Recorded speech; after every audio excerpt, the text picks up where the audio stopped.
The music pulsed through the crowded bar, but all Ellie could hear was the thundering of her own heart as she spotted him, her ex-boyfriend Mark with his new girlfriend. 3 months since their breakup, and the sight of him still felt like a knife twisting in her chest. Would the pain ever stop? If you've ever felt that sting of seeing someone who broke your heart moving on while you're still picking up the pieces, hit that like button and subscribe to see more stories that might just heal your soul a little. Daniel Morgan swirled the last sip of his whiskey, checking his watch for the 3rd time in 10 minutes. The babysitter had texted that Sophie was finally asleep after asking for her daddy to come home and read her favorite story. Being a single father to a 4-year-old while running his own small construction company wasn't easy, but tonight his employees had practically pushed him out the door. "You haven't had a night off in months, boss," they'd said. Now here he was, nursing a drink alone at the bar, wondering if he should just call it a night. Ellie Bennett straightened her shoulders and took a deep breath. As the regional manager of a successful marketing firm, she was used to commanding rooms and making split-second decisions. But right now, panic was setting in. Mark was walking toward the bar, his arm wrapped possessively around the waist of a woman who looked like she'd stepped off a magazine cover. "Daniel?" Ellie's voice was tight with forced cheerfulness as she approached the quiet man at the bar. They'd met only twice before, once when his company had renovated her office, and again when she'd hired him to build custom bookshelves for her apartment. He'd been professional, kind, and she remembered thinking how his daughter's artwork had filled his phone's lock screen. Daniel looked up, surprised to see the polished businesswoman who'd once complimented his craftsmanship standing before him. "Ms. Bennett?"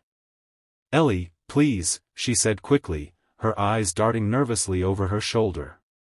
"I need a huge favor. My ex is here with his new girlfriend, and I can't let him see me alone. Dance with me? Just one song. The reward is a kiss." Daniel's eyes softened with understanding as he glanced past her to the couple approaching the bar. He stood up, but instead of taking her hand, he gently placed his palm on her shoulder. "You can do better," he said quietly. "Better than bribing a stranger with a kiss. Better than pretending for someone who didn't value what he had." Ellie blinked, caught off guard by his response.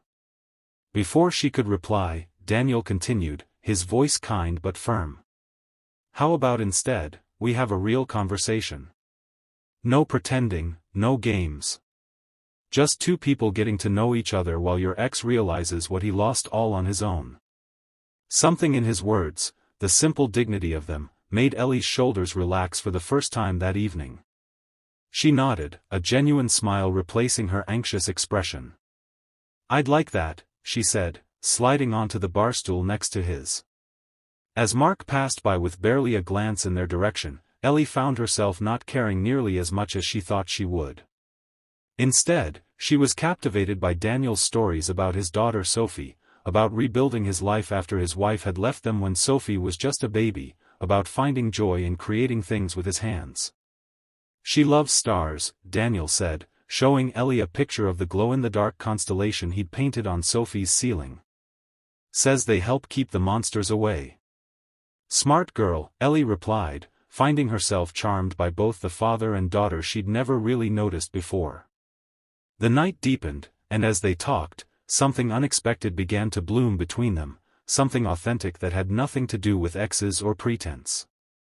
When Daniel finally checked his watch and said he needed to get home to relieve the babysitter, Ellie found herself reluctant to see the evening end. "Thank you," she said. "For reminding me what I'm worth." Daniel smiled, the corners of his eyes crinkling. "Maybe we could do this again sometime? Sophie's been asking to go to the Children's Museum this weekend. If you're not busy." Ellie felt a warmth spread through her chest that had nothing to do with the wine she'd been sipping. "I'd love that." As they exchanged numbers, neither of them noticed Mark watching from across the room, a flicker of regret crossing his face as he witnessed the genuine connection he'd never bothered to build with Ellie. Sometimes the most beautiful beginnings come from the most painful endings. And sometimes, the person who helps you heal isn't the one who offers a dance of deception, but the one who reminds you that you deserve so much more. If this story touched your heart, don't forget to like and subscribe for more content that reminds us all that real love begins with self-respect. Sometimes the most unexpected encounters can change our lives in ways we never imagined possible. The following Saturday, Ellie found herself standing outside the Children's Museum, nervously smoothing down her casual jeans and sweater. She'd changed outfits 3 times that morning, unused to dressing for a day with a child rather than for the boardroom. "Ellie!" Daniel's voice called out. She turned to see him walking toward her, holding the hand of a small girl with wild curly hair and bright blue eyes that matched her father's. "Sophie, this is my friend Ellie," Daniel said, crouching down beside his daughter. Sophie regarded Ellie with serious consideration before asking, "Do you like dinosaurs?" Ellie knelt down to Sophie's level. "I think dinosaurs are amazing. Especially the ones with the long necks." "Brachiosaurus," Sophie corrected with the confidence only a 4-year-old dinosaur enthusiast could muster. "They're herbivores." "Well, I learn something new every day," Ellie laughed, catching Daniel's eye as he watched them with a soft smile. The day unfolded in a blur of interactive exhibits, Sophie's delighted squeals, and moments when Ellie caught herself thinking how natural it felt to be with them. During lunch in the museum cafe, Sophie spilled her juice, and Ellie quickly helped clean up without a moment's hesitation or concern for her designer sweater. "You're good with her," Daniel said quietly as Sophie pressed her nose against the glass of the butterfly exhibit later that afternoon. "She makes it easy," Ellie replied honestly. "She's wonderful." "She hasn't stopped talking about meeting you all week," he admitted. "After you mentioned liking my bookshelves that day in your apartment, I showed her pictures of the project. She thought you looked like a princess." Ellie felt her cheeks warm. High praise indeed.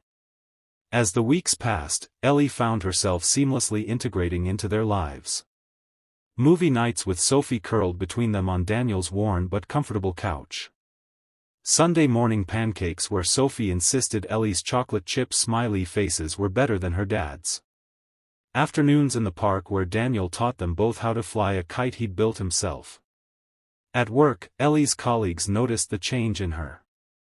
The driven regional manager was still efficient and focused, but there was a new softness to her, a willingness to leave on time rather than burning the midnight oil. Her assistant caught her humming while reviewing quarterly reports. "You seem happy," her friend and coworker Jen commented over lunch one day. "I am," Ellie said, surprised at how easily the admission came. "It's different than anything I've experienced before." With Mark, everything was about appearances, about achieving milestones, the perfect apartment, the right restaurants, the correct social circles. With Daniel and Sophie, it's just real. "And the fact that he's gorgeous doesn't hurt," Jen teased. Ellie laughed, but her mind was on the way Daniel's hands moved when he explained how he'd restored an antique rocking chair for Sophie, the patience in his voice when he answered his daughter's endless questions, the quiet strength he carried without needing to prove anything to anyone. Not everything was smooth sailing. 3 months into their relationship, Ellie arrived at Daniel's house to find Sophie in the midst of a spectacular tantrum, her little face red with fury as she screamed that she wanted her mommy. Daniel looked exhausted, his eyes shadowed with a pain Ellie was just beginning to understand. "Her mother called today," he explained quietly while Sophie sobbed in her room. "First time in 8 months. Said she might visit for Sophie's birthday next month, but she's made promises before," Ellie finished for him, understanding dawning. Daniel nodded, running a hand through his hair. "I don't know how to protect her from this. I can build her anything, fix anything broken in this house, but I can't fix this."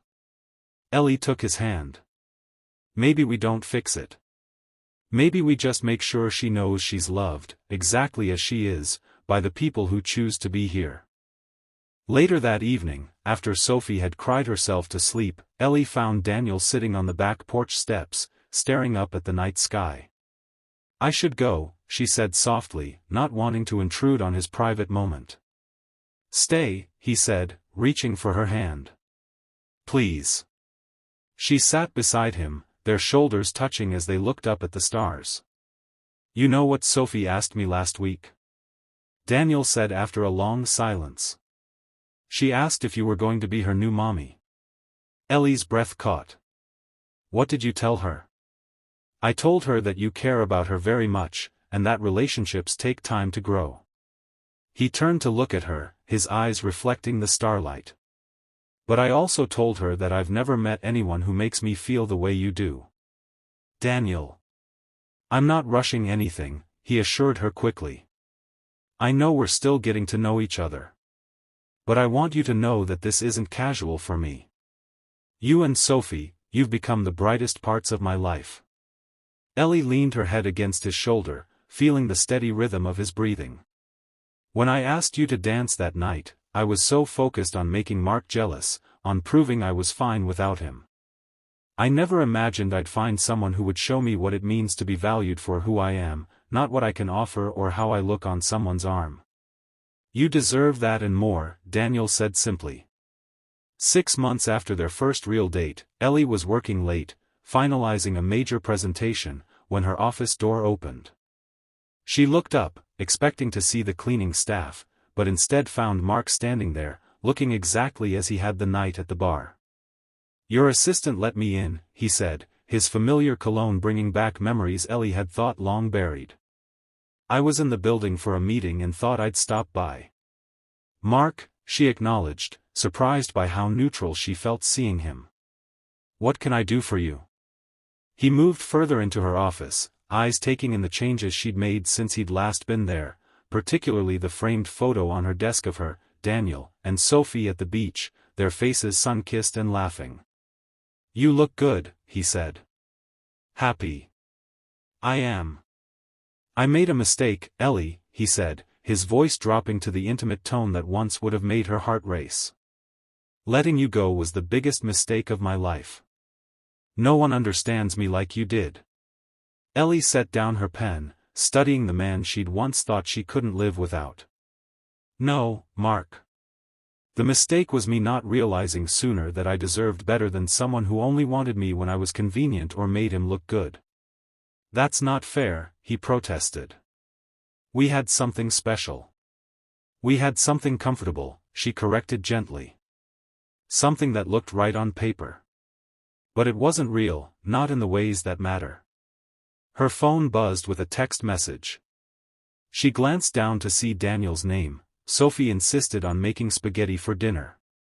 Kitchen is a disaster zone. Send help. Or wine. Preferably both. A smile touched her lips as she typed back, on my way. With reinforcements, wine.